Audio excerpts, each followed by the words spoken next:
We'd also like to encourage everyone to participate. So we're trying to be very interactive this year. We have several displays out in the lobby that we would love to hear from you on. Please participate in those. One of those in particular is a whiteboard that talks about my passion in health IT. We're really happy that you're here, but we also would like to understand why you're here. What started you on your journey to this industry? Was it a particular person, a particular experience, a particular event in your life that got you started? I can tell you very precisely when my journey started. It was October 12th, 2004, and we were just a couple of days into, or planning our daughter's first birthday party, a couple of days, and the dreaded C word entered our lives. My husband, Matt Mannino, was 36 years old, otherwise very strong and healthy, suddenly not feeling well, and was diagnosed with cancer. The initial images had a pattern that was very indicative of potentially lymphoma. So we had to have a biopsy done to confirm, and that turned out to be quite an invasive surgery. They made an incision through the rib cage to get into the tissues, and actually had to go in twice because the initial indications were, this is not lymphoma, we need more tissue. So we were in the hospital room recovering when the surgeon came in to give us the news, and it was, I'm really not exaggerating when I give you this delivery. Well, it's not good. It's not lymphoma. It's this thing called thymoma, which is pretty rare. It's probably stage 2 or 3, really not good. We're gonna have you come back in a couple weeks, and we'll open you up, try to take the tumor out. It's very similar to open heart surgery, cut open the sternum. Hopefully, once we get in there, the tumor won't be wrapped around your aorta, because if it is, then we can't do anything without killing you. So we'll take a look and see. That was the delivery. So we also had to get a couple of rounds of chemotherapy started, which we did. And before that next surgery, other symptoms started popping up, and Matt was diagnosed with this autoimmune disorder called myasthenia gravis, also very rare. And it somehow tricks your muscles into thinking that they've been very active, and so it fatigues them very quickly. In particular, those muscles that you use repeatedly, such as those for breathing and swallowing. And if you know anything about chemotherapy, one of the most important things you can do is eat and keep your body weight up and keep your strength up so that you can tolerate the chemotherapy. So not being able to swallow was a big deal. Matt had the surgery, and they were able to remove the tumor, but they also pointed out that it was pretty widespread throughout the entire lung cavity. They called it seeding. There were all these little bird seeds throughout the entire lung. That were little tumors getting ready to grow into big tumors. So definitely need more chemo. So we did that, more chemo, some of the toughest, harshest chemo that's out there. And later in November, our buddy, the surgeon, called back again in his delightful way and said, well, there's this other surgeon out at Sloan Kettering in New York City that can remove your lung and get rid of the cancer. So can you go out to New York and get a consult? I, up until that point, had no idea that you really only needed one lung, but apparently you do only need one. And it was fortunate for us, in a sad way, that we could make it out to New York, because Matt grew up in Queens, and his mother had passed away very suddenly at a very young age, only a few months before, so her house was still there for us to reside in. We met with the surgeon out there shortly after Thanksgiving, and he explained how it appeared that everything was entirely contained within the lung cavity. And so if he could get that out, there would be this new C word that we never expected, which was cure. So, heck yeah, let's do this surgery. This particular surgery, the patient lays on their side, and the incision starts up under your shoulder blade in the back and comes down and around. I think it was at that point that Matt asked if they would install a zipper on him to help out with any future surgeries. But they remove a rib, and then they go in through the side to take it out. That was a very long day. The surgery got started very late because the patient before us had complications, and so late start, very long surgery. I remember very distinctly sitting in the waiting room, and there were these delightful young students from Juilliard playing, they had a string quartet, and they were playing nice, soothing music. And all of a sudden, the elevator alarms and all these other alarms started going off.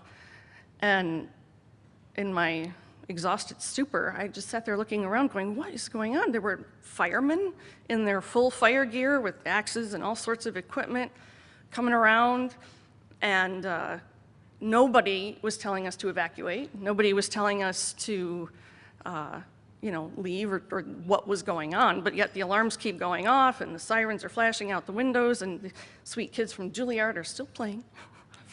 I felt like I was on the Titanic. And that should have been my signal that something bad was about to happen because the surgery was not successful. The surgeon explained that by the time he got everything ready after 4 hours of preparing the lung to be removed, he got down to the diaphragm area and the tumor had grown through the diaphragm. So we had to cut through that and come to find out that the tumor was growing onto the liver. So they brought in a liver surgeon, because apparently you don't need all of your liver either. They can take away parts of that and you'll be fine. But what the liver surgeon found was that it wasn't on the liver, it was in the liver. It had metastasized. So they sewed him back up. There was a silver lining. The silver lining was that all of those little bird seeds that the first surgeon had mentioned were completely gone. So that was proof that the chemo was working and that there was hope. So although we came home from New York not cured and shy a rib, we had hope. By April, the test results were showing that the tumor was responding very well to the chemotherapy. And by summer, we were done with chemo, and we had a wonderful summer and made some excellent memories. The following October was the annual check-in, and we could see on the doctor's face when he walked in the room that it was not good. He was ashen and looked like he was physically going to get sick. It was back, and it was back with a vengeance, and chemo would start tomorrow. That was a hard day.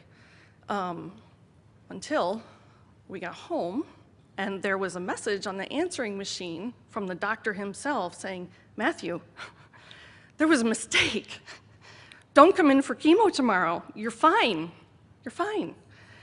It turned out that his CAT scan the year before was on the exact same day. And so that little difference from 2004 to 2005 on the date caused someone to read the wrong report. That was the best news we ever had. I know a lot of people thought, how could you not be angry? We were ecstatic. We saved that message on the answering machine forever until that phone died. I mean, any time that we were having a rough day, we would play that again and remind ourselves, this is what a bad day is like, right? As time went on, Matt also got another autoimmune disorder, this time pure red cell aplasia. I can't recall if your body is convincing yourself not to make red blood cells or just killing the red blood cells that you do make. I don't remember. The point is that he was anemic and needed constant blood transfusions. And that's a problem, right? So also could be a fatal disease. So over time, the cancer returned and grew back. and I think this was in 2008 or 2009, and this time they decided to do a radio frequency ablation on the tumor in the liver because it had gotten pretty big, to the size of a baseball. And that's where they put in these electrodes or something through the side and heat it up, fire it up, and try to burn that sucker out, right? And it worked, although it was very painful, and it wasn't just painful from the procedure, but Matt's entire upper body was also very painful because he got frostbite because he had been packed in so much ice during the procedure because his body temperature was approaching 108 degrees. But again, it worked. So we got a few more years. And in time, this other autoimmune disease came about. I don't even remember what it was. At that point, it was just, yep, it's another one, it's rare, we get it, what do we gotta do? And this one was even more lethal. And so the option was, well, we really have to suppress your immune system.